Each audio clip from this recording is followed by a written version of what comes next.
Hey guys, Tristan5601 or Tristan5601 here. Back with more Yandere-Chan. It's so early in the morning. Oh my gosh, I'm tired. Yeah, so sort of stayed up, woke up 5 a.m. My head's killing me a little bit for some reason. But yeah, let's do this. So last time we left off, we were never seen again with the black screen of doom. Best ending I've seen yet. Not many times in games when you see black screen of death. But the choice we made was to sit with Mia instead, I think, so. What should we choose now? Let's choose to leave her alone. Sorry. Mia may have brought food with her today, but that wasn't worth making a big fuss over. I figured now wasn't the best time to try and get her to interact with the other kids. I needed to wait for more opportune time to get things started. It wouldn't be right to just drag Mia over to our table and force her to socialize. That could cause her to shut down completely. This process needs to be handled very delicately. I need some time to come up with a strategy. Maybe I should just discuss it with with the others at some point. My mind's just kind of going blank at the moment. It's trying to read, but it's also trying to think of other stuff. I'm sorry.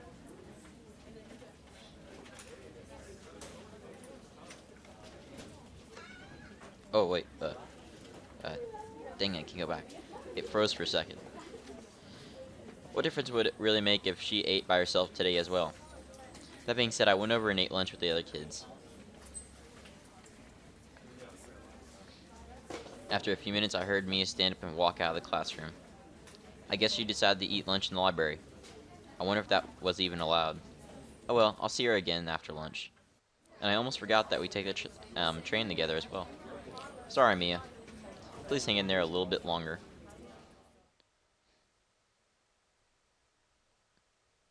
After a while, I needed to go to the toilet. I excused myself from the group and left the classroom. Ah! Much better. Nothing like getting out what you gotta get out. Probably shouldn't have mixed those chilies into my omelet.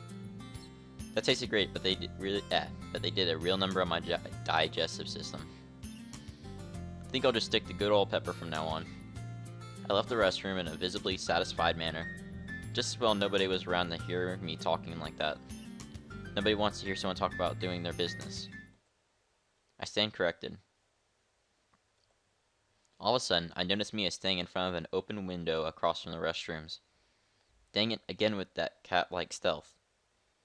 How the heck does she do that? Also, how much of my embarrassing little soliloquy did she hear? I walked over to Mia and stood beside her. I considered asking her, but I didn't want to draw any more attention to it than there already was. It froze. Hey Mia. You're back early. Class hasn't resumed for another 10 minutes. I figured to just try and draw attention from it all together. She just glanced at me, and then went back to staring out the window. A light breeze blew through her hair. Although she was wearing her patented vacant expression, I had a gut feeling that Mia was upset with me, which when I thought about was perfectly understandable. Yesterday, two of us spent a great deal of time together at the station and on the train home. And during that time, she was very vibrant and cheery. But today I chose to go sit with my friends and leave her alone. So it's possible that in Mia's eyes, I was neglecting her. As far as I knew, I was the only person in the whole school that she was comfortable with. That wasn't right. She wouldn't have to rely on just one person to be friends with her. School is a place for children to develop and build strong bonds with each other. I wanted Mia to have the chance to make lasting friends.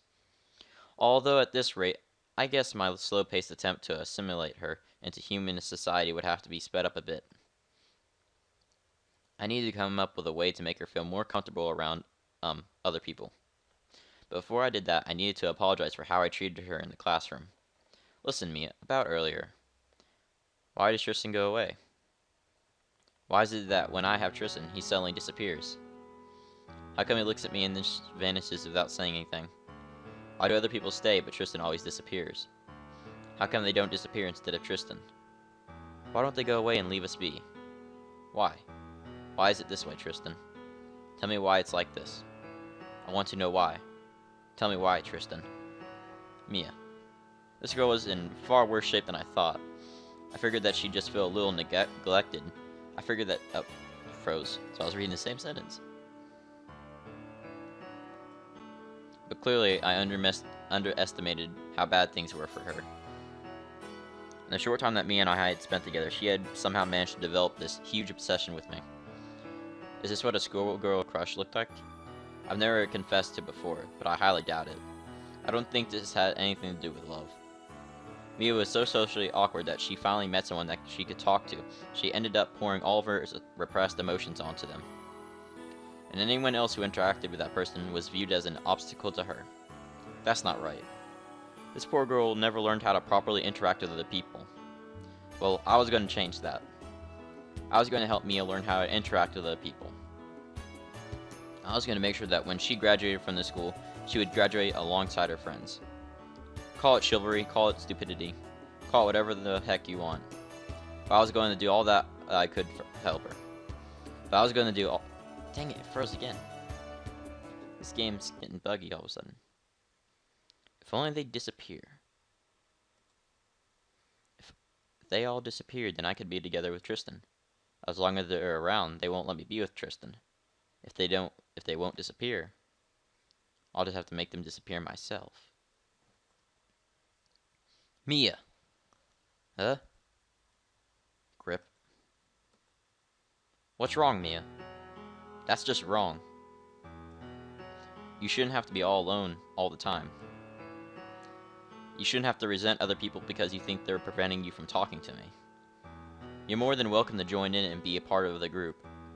The best part about going to school is being able to make friends who will stay with you forever. I want to help you do that. I want you to know what it is to have friends. Hating people and wanting them to disappear. That's a terrible way to think. So please, don't say things like that anymore. Let me help make your time at this school enjoyable. Let me help you be truly happy, Mia. I was so wrapped up in my own monologue that I didn't even realize I had been holding Mia's small body tightly against my chest for the entire time that I've been talking. Sorry. Guess I got a little carried away there.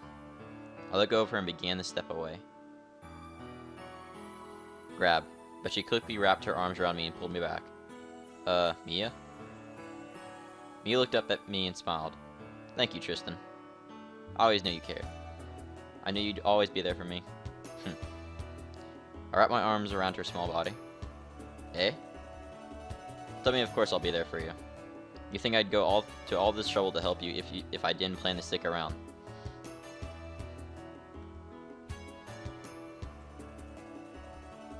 Froze again. Something's wrong with my computer today.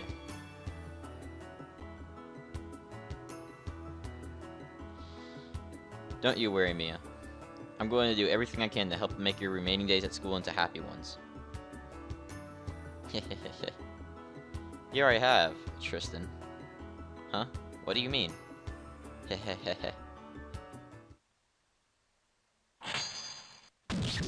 it.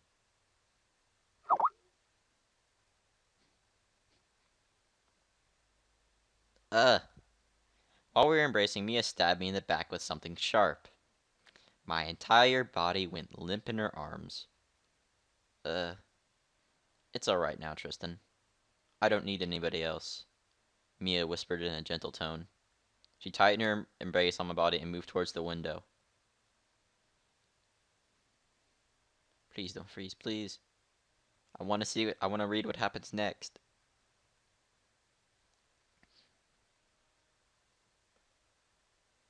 Mia, don't. I tried to resist, but my spine had been paralyzed from the attack. All I could do was close my eyes and pray that somebody would show up and stop her before it was too late. But nobody came. Swoosh. Suddenly I could feel the wind blowing all around me. but it wasn't a tranquil feeling like earlier when we were staying by the window. Now it felt as if the wind was mocking me as I plummeted to my death. I dared not open my eyes. I didn't want to see how this was going to end. Grip. Considering all that was happening, it took me a moment to notice, but I could still feel a tightness wrapped around my upper body.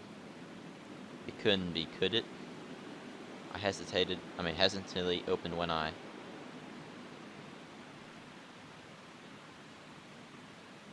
Come on, keep going. Don't freeze on me. Game, please don't.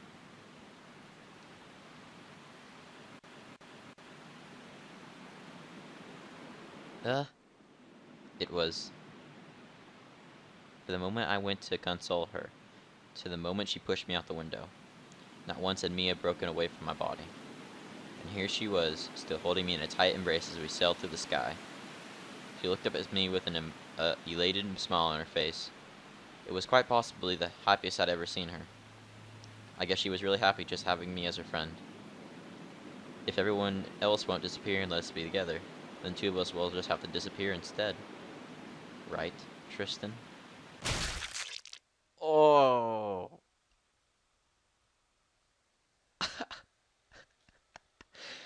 I don't know why I'm laughing now. But how many bad ends do we have now? Because that's another one. And let me see here. What? Stupid windows.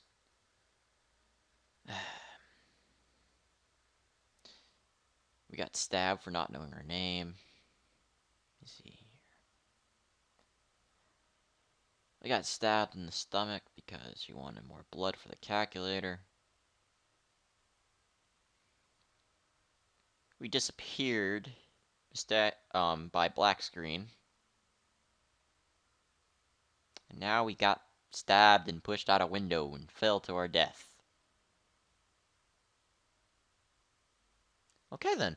Well, hope you guys liked. Make sure to comment, like, subscribe. Sorry for the way I was talking this episode. Like I said, I just woke up and I was kind of tired because I stayed up all night, woke up early. But I hope you guys do enjoy. Another episode will probably be up Sunday or something. Oh, actually Saturday, because that's the new Yandere-Chan day. Instead of everyone like doing a comment on Friday's Minecraft video, because nobody actually did that. So I was like, you know, okay, Yandere-Chan, because it is something I love to do, and it is a series I need to do a lot. So I'm really hoping to get a good end for once and see if that will work. Most likely, we're probably gonna get all the bad ends before we finally get the good end. Because last time I checked, there was a branch from the story that we did not pick up on. But, like I said, make sure to comment, like, subscribe.